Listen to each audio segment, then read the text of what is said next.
Hello and welcome to the channel. This video is for those of you that are thinking about ordering an F-150, especially the PowerBoost, or number two, have ordered an F-150 PowerBoost and are going through the horrible process of waiting on your delivery, or number three, maybe you've just received your F-150, your brand new F-150, and you're learning about it. Now, while I was waiting for my F-150, it took about 5 months. What was driving me crazy is that I had no idea what driving one of these was like. It's not like you could just go down to the dealership and jump into a truck and take a test drive. There's no inventory anywhere. The last truck that I owned was a 1995 Ranger, so things have changed considerably since then. What got me through that period was watching YouTube videos from guys like yourself that were posting their brand new impressions and reviews of their truck. I just crossed 5,000 miles in my 2022 F-150 XLT PowerBoost with the 6.5 foot bed, so the 157 chassis. And there's a few things about this truck that have surprised me and I didn't see in any previous reviews. Some of these are good and some of these are bad. Now, I think the points I'm going to bring up in this video are going to be applicable for any 21, 22, or even a 23 that you've got on order. So without further ado, let's get to number 10. Coming in at number 10, one of the things that surprised me about this truck was the tailgate. This thing is a beast. It weighs a ton and it's a great work surface. For something that you use all the time, this is an overlooked piece of gear.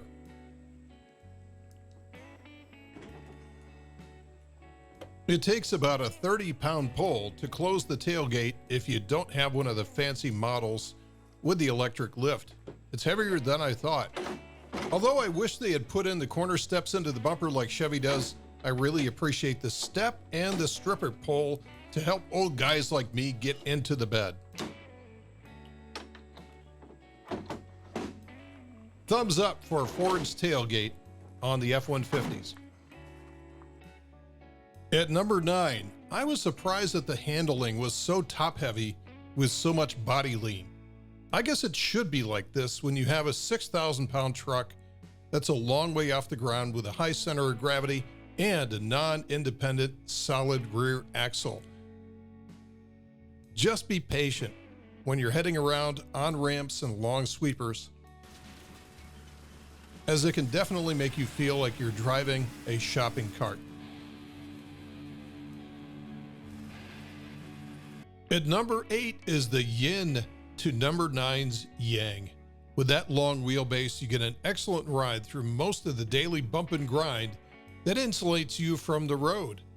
It really reminds me of driving one of those 1970s land yachts like a Lincoln Mark IV or a Cadillac Fleetwood. Smooth power to the road and the suspension isolates you from the ugly stuff. It's really a great vehicle for a long road trip. It really rides like a luxury vehicle. Just don't expect it to handle like a sports car. And coming in at number 7 in the things that surprised me about my F-150 is the zone lighting. The welcome is great. In the part of the country where I live, they don't believe in streetlights. So at night, I'm often feeling my way down a dark driveway towards my truck. Imagine if you're carrying a bunch of groceries or tools and can't drop everything to fumble for your key in your pocket. Once I get close enough, the truck senses my key and fires off the zone lighting, and it looks like a lit-up forward operating base from the movie Apocalypse Now. Driving lights, mirror lights, bed lights, license plate lights, tail lights, everything it's got comes on. It's a welcoming light party, and it reminds me of the kind of greeting that your dog gives you when you come home. I love this feature. Speaking of dogs, coming in at number 6 in the list of things that surprised me about my F-150 is that it's quite possibly the world's best dog utility vehicle. The back seat of the Super Crew has tons of space for dogs to lay down, or they can stretch out on the floor. If you want to save your upholstery, a cheap dog blanket works great. Smaller dogs might need a hand getting in and out of the back, as the height can be intimidating, but once they're up there, they love the view. And of course, what dog doesn't like their nose in the wind? The windows are the perfect height for any size dog to get their fair share of the wind. Number 5 on the list of surprises for my F-150 has been the build quality and how everything just works. For the past 30 years, I've been driving Hondas and Audis, and I've gotten used to a certain reputation for longevity and quality for vehicles, and I've been kind of looking down my nose at some of the domestic manufacturers until I've owned this Ford. Let's talk about build quality for a minute. I'm driving right now, I'm going over bumps. There's no rattles, there's no squeaks, there's nothing vibrating, driving me nuts. It goes a long way to instilling a confidence in the build quality of this truck. Something else that relates to build quality is everything works, whether it's cruise control or whether it's the way that the EV integrates with the internal combustion engine and shift points, or it's the entertainment system, Android Auto. Everything works. It's kind of like those old Apple commercials where years ago, if you bought into the Apple ecosystem, everything just sort of worked together, which was unique at the time, and now is the expectation. So, especially Android Auto. Every car I've had to this point has been very, very buggy about getting it to work and getting it to come up every time. No problems with this unit. Every single time, whether or not it's plugged in through USB or whether it's coming through Bluetooth. No problems with the navigation. No problems with the entertainment center. No problems with the 360-degree cameras. Everything just works. So whether or not you attribute that to engineering, excellence, or build quality, regardless, everything just works. Coming in at number 4 on the list of things that surprised me about my F-150 is that do-it-yourself oil changes are difficult.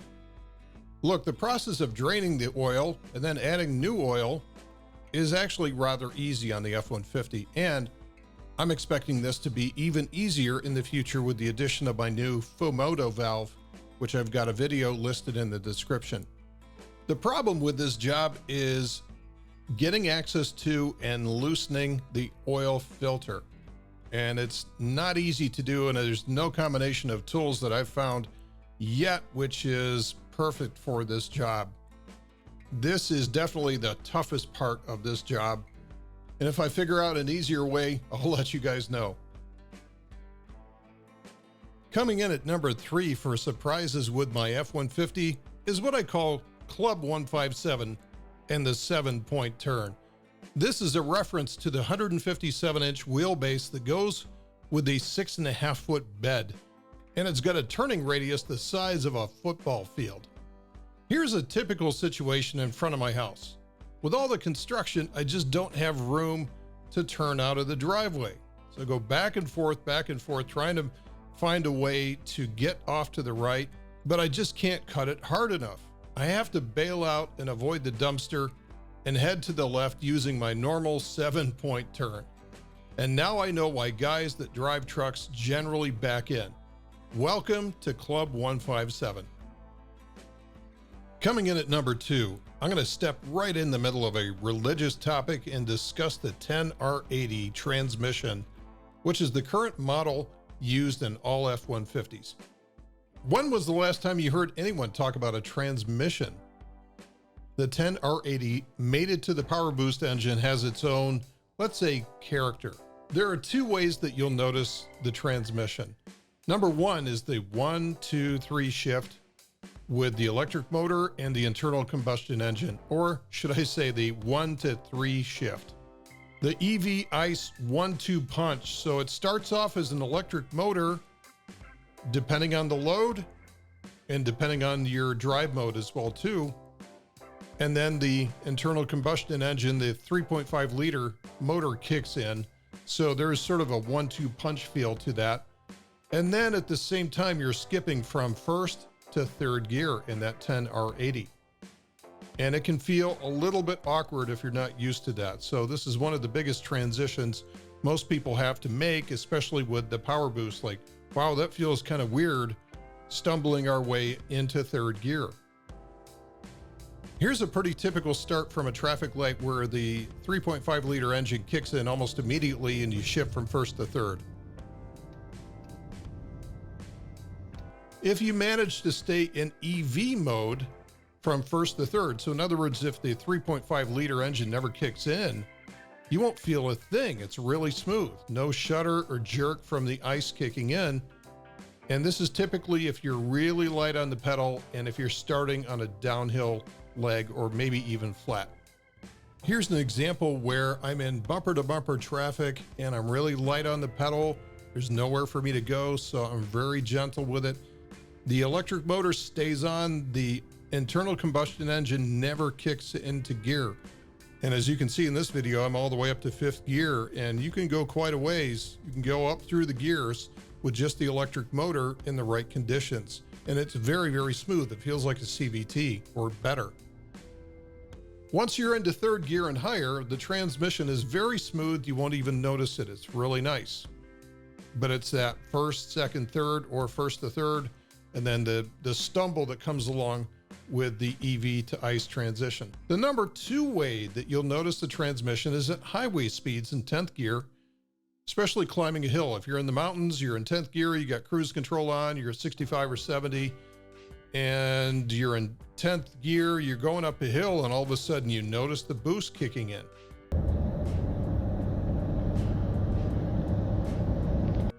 Instead of downshifting, you'll see the turbo start to provide boost as the wastegate closes. So EcoBoost, nope. You'll either get Eco or Boost, but not both. Running Boost will really crush your fuel mileage. I also don't think it's a great idea to lug the engine at highway speeds at 1500 RPM. The PowerBoost is such a torque monster, though, that it gets away with it.